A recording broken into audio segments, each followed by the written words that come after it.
샬롬. 5월 13일 금요일 하나님 나라를 시작하는 말씀 묵상 시간입니다. 오늘 우리에게 주신 말씀은 사무엘상 3장 1절에서 21절 말씀입니다.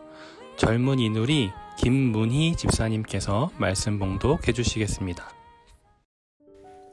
아이 사무엘이 엘리 앞에서 여호와를 섬길 때에는 여호와의 말씀이 희귀하여 이상이 흔히 보이지 않았더라. 엘리의 눈이 점점 어두워가서 잘 보지 못하는 그때에 그가 자기 처소에 누웠고 하나님의 등불은 아직 꺼지지 아니하였으며 사무엘은 하나님의 궤에 있는 여호와의 전 안에 누웠더니 여호와께서 사무엘을 부르시는지라. 그가 대답하되 내가 여기 있나이다 하고 엘리에게로 달려가서 이르되 당신이 나를 부르셨기로 내가 여기 있나이다 하니 그가 이르되 나는 부르지 아니하였으니 다시 누우라 하는지라. 그가 가서 누웠더니 여호와께서 다시 사무엘을 부르시는지라. 사무엘이 일어나 엘리에게로 가서 이르되 당신이 나를 부르셨기로 내가 여기 있나이다 하니 그가 대답하되 내 아들아 내가 부르지 아니하였으니 다시 누우라 하니라. 사무엘이 아직 여호와를 알지 못하고 여호와의 말씀도 아직 그에게 나타나지 아니한 때라. 여호와께서 세 번째 사무엘을 부르시는지라.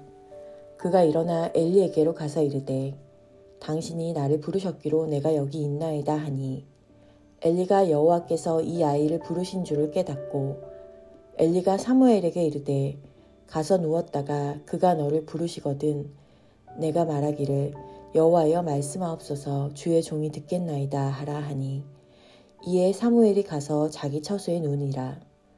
여호와께서 임하여 서서 전과 같이 사무엘아 사무엘아 부르시는지라.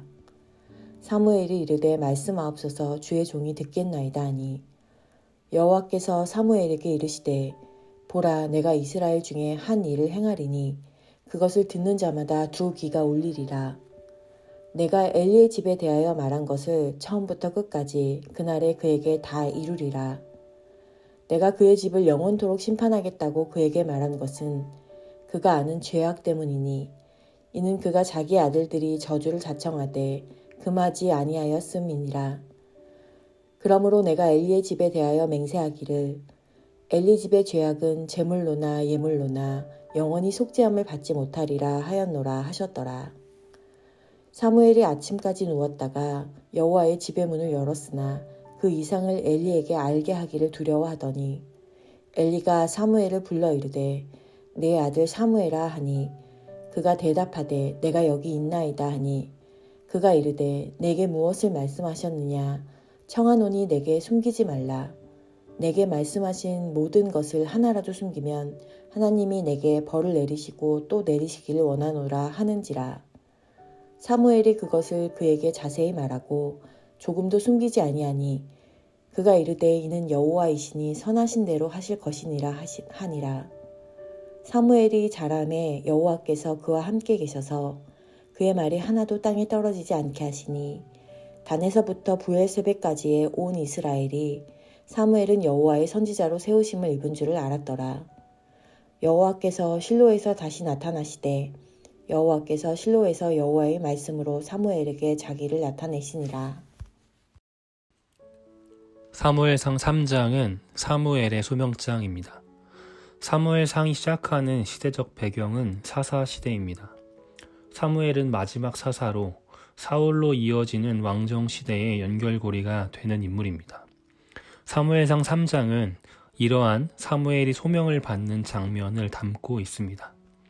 난세의 영웅이 등장한다는 말처럼 사무엘상 3장은 1절에서 다음과 같이 묘사하며 시작합니다. 아이 사무엘이 엘리 앞에서 여호와를 섬길 때에는 여호와의 말씀이 희귀하여 이상이 흔히 보이지 않더라. 말씀이 희귀하고 이상이 흔히 보이지 않는 시대. 이는 이스라엘 민족에게 드려워진 짙은 어두움을 뜻합니다. 그 어느 때보다도 어둡고 절망이 가득한 시대. 사무엘이 등장한 시대는 이러했습니다. 말씀과 이상은 하나님께서 백성과 소통하시는 중요한 두 가지 방법입니다. 사무엘서는 하나님께서 자기 백성들과 소통하는 첫 번째 방법인 말씀이 희귀하다 표현합니다. 희귀하다의 히브리어 야카르는 본래 상인들이 쓰는 용어로 비싸다는 뜻을 갖고 있습니다. 이에 대해서 김구원 교수의 사무엘상 주석에 보면 이 용어가 사용된 의미를 두 가지로 해석합니다. 첫 번째는 말 그대로 하나님의 말씀을 듣는 것이 희귀했다라는 뜻입니다. 두 번째는 엘리의 시대에는 말씀이 상품화되었음을 강조하기 위해 야카르라는 단어가 사용되었다고 해석합니다. 즉, 목자의 마음을 가져야 하는 엘리를 비롯한 제사장들이 하나님의 말씀을 자신의 사역을 채우는 도구로 사용하고 이를 위해 백성들을 이용했습니다. 사무엘서는 하나님께서 자기 백성들과 소통하는 또 다른 방법인 이상이 흔히 보이지 않는 시대라고 덧붙여 묘사합니다. 흔히 보이지 않았더라의 히브리어인 니프라츠도 이중적인 의미를 갖고 있습니다. 첫 번째는 문자 그대로 흔히 보이지 않았다를 뜻합니다. 앞선 희귀하다라는 표현과 뜻이 일치합니다. 두 번째 의미는 스스로 돌파해 나가려 하나 잘 되지 않는 모습을 표현합니다. 즉, 하나님의 이상이 무엇인가에 막혀 이스라엘까지 도달하지 못하는 상황을 뜻합니다. 이는 앞선 희귀하다의 두 번째 의미, 대제사장들이 하나님의 말씀을 사유화하고 도구화하고 있는 것에 결과적 의미에 해당된다고 볼 수 있습니다. 이 두 가지 의미를 종합해 보면 이상이 흔히 보이지 않았더라는 구절에는 하나님과 자기 백성들 사이에 소통의 걸림돌이 되는 제사장들이 있음을, 그들에 대한 비판의 의미가 담겨 있음을 알 수 있습니다. 3장에서 전개되는 이후의 이야기는 이를 뒷받침합니다. 크게 두 가지 포인트가 이를 뒷받침하고 있는데요. 첫 번째 포인트는 사무엘이 하나님의 말씀을 듣던 그날 밤 사무엘과 엘리의 행적입니다. 3장 2절에서 3절에 보면 사무엘은 여호와의 전 안에 누웠던 반면에 엘리는 자기 처소에 누워 잠을 청합니다. 사무엘이 누웠던 여호와의 전에는 여호와의 궤가 있음을 2절에서 설명하고 있습니다. 고대 사회에서는 신의 계시를 듣고자 할 때 신전 안에 있는 신의 우상 곁에 누워서 그 신의 계시를 구했습니다. 여호와의 궤 옆에 누웠다는 것은 사무엘의 이 눕는 행위가 단순히 잠을 자는 행위가 아니라 하나님의 계시를 기다리는 행위임을 뜻합니다. 이를 통해 볼 때 여호와의 전 안에서 잠을 청해야 하는 사람은 사실 어린 사무엘이 아닙니다. 당연히 하나님의 계시를 듣고 그 말씀 가운데 반응해야 하는 대제사장, 바로 엘리가 그 자리에서 잠을 자야 합니다. 그럼에도 엘리는 그 일을 어린 사무엘에게 맡겨놓은 채 자신은 본인의 처소에서 잠을 청합니다. 이것은 엘리의 영적 태만을 보여주는 대표적인 모습입니다. 그 외에도 엘리의 시력이 희미하다라는 표현 등 3장은 하나님의 말씀과 이상이 희미해진 시대, 그 문제적 책임의 원인이 그 말씀을 온전히 듣고 전해야 할 대제사장의 영적인 태만과 말씀의 사유화에 우선적 원인이 있음을 보여주고 있습니다. 두 번째 포인트는 사무엘에게 들려주신 여호와의 계시입니다. 하나님께서는 사무엘에게 임재하셔서 자신의 뜻을 계시하십니다. 하나님께서는 사무엘에게 엘리의 아들들이 하나님을 저주했다는 내용과 엘리를 비롯한 그 가문이 하나님 앞에 씻을 수 없는 범죄를 저질렀다는 내용을 말씀하십니다.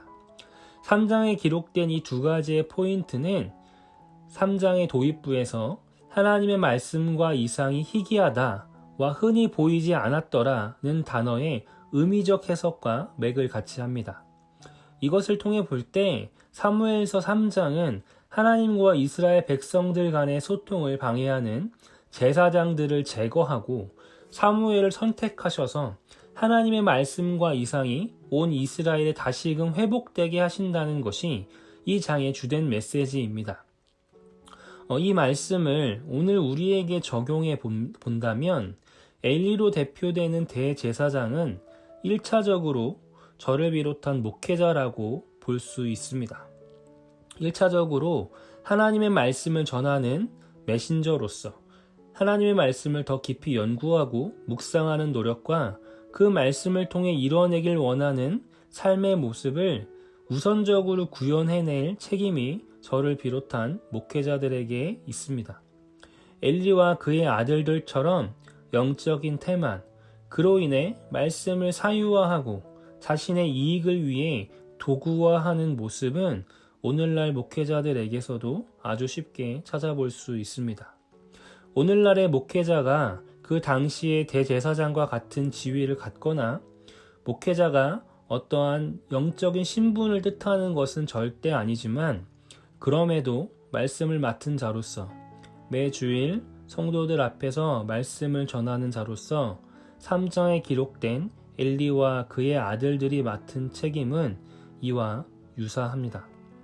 따라서 3장에 비춰진 엘리의 모습을 통해 먼저 저부터 그리고 목회자들부터 말씀을 맡은 자로서 책임을 돌아보고 회개해야 합니다. 나는 목회자로서 얼마나 하나님의 음성을 듣기 위해 몸부림쳤나. 하나님의 말씀을 상품화하고 개인의 이기심과 번영의 도구로 사용하진 않았는지 이미 말씀 앞에서 돌아봅니다. 그 책임을 무겁게 받아들이고 엘리와 그 아들들의 모습이 아닌 사무엘의 모습을 따르기를 이 시간 결단하고 또 하나님 앞에 먼저 구합니다. 그러나 동시에 이 말씀은 목회자들을 넘어 만인이 제사장인 우리 모두에게 적용되는 말씀이기도 합니다. 예수 그리스도를 통해 자녀된 우리 모두는 그분의 권세를 받았습니다. 우리 모두는 하나님께 직접 계시를 듣고 그분의 응답하는 삶을 살아갈 책임과 의무가 주어져 있습니다. 즉, 날마다 성전 앞에서 잠을 청해야 하는 사람, 여호와의 궤 앞에서 깨어나 하나님의 음성을 구해야 하는 사람은 대제사장도 아니고 목회자만을 의미하는 것도 아닌 하나님의 부름받은 우리 모두입니다. 우리는 날마다 깨어 주님 앞에서 하나님의 말씀과 이상을 구해야 합니다. 우리가 말씀을 사유화하고 오직 예수를 믿는 나 자신, 개인의 안위와 번영을 위한 도구로 신앙을 사용할 때 온 땅에 미쳐야 할 하나님의 말씀과 이상은 희미해질 것입니다. 말씀을 내 개인적인 것으로만 소유하고 하나님의 말씀을 듣기를 게을리한다면 교회를 넘어 만물의 충만함으로 미쳐야 할 하나님의 임재는 희귀해지고 흔히 보이지 않게 될 것입니다. 하나님은 엘리를 벌하시고 자신의 말씀에 순종하는 사무엘을 택하셨습니다. 그러자 이전에는 말씀이 희귀하고 이상이 흔하지 않던 세상이 3장 마지막 절인 21절을 보면 여호와께서 다시 나타나시고 그 말씀과 이상이 흔히 보이는 세상으로 바뀌었습니다. 오늘날을 교회의 위기라고 말합니다. 세상은 점점 더 어두워지고 하나님의 섭리와 방식과는 다른 방식으로 세상은 돌아갑니다. 그리고 세상에는 고통과 불안이 도사리고 있습니다. 오늘의 모습이 마치 사무엘상 이야기의 배경과 유사합니다. 말씀이 희미하고 이상이 흐릿한 시대. 오늘 이 위기 앞에서 먼저 나 자신을 돌아보고 우리 공동체를 돌아보기 원합니다. 그리고 엘리와 같이 나의 처소에 머물러 잠을 청하던 나의 모습을 돌이켜 하나님의 전 안으로 언약궤 앞으로 나아가 하나님의 계시를 듣고자 나아가는 것을 하나님께서는 우리에게 바라십니다. 그리하여 저와 우리 모두를 통해 우리 높은 뜻 우신 공동체를 통해 하나님의 임재가 이 땅에 가득히 임하기를, 하나님의 말씀과 이상이 모든 지면과 삶의 자리에 가득 임하게 되기를 소망합니다. 이 시간 기도하겠습니다. 거룩하신 하나님, 오늘날을 교회의 위기라고 말합니다.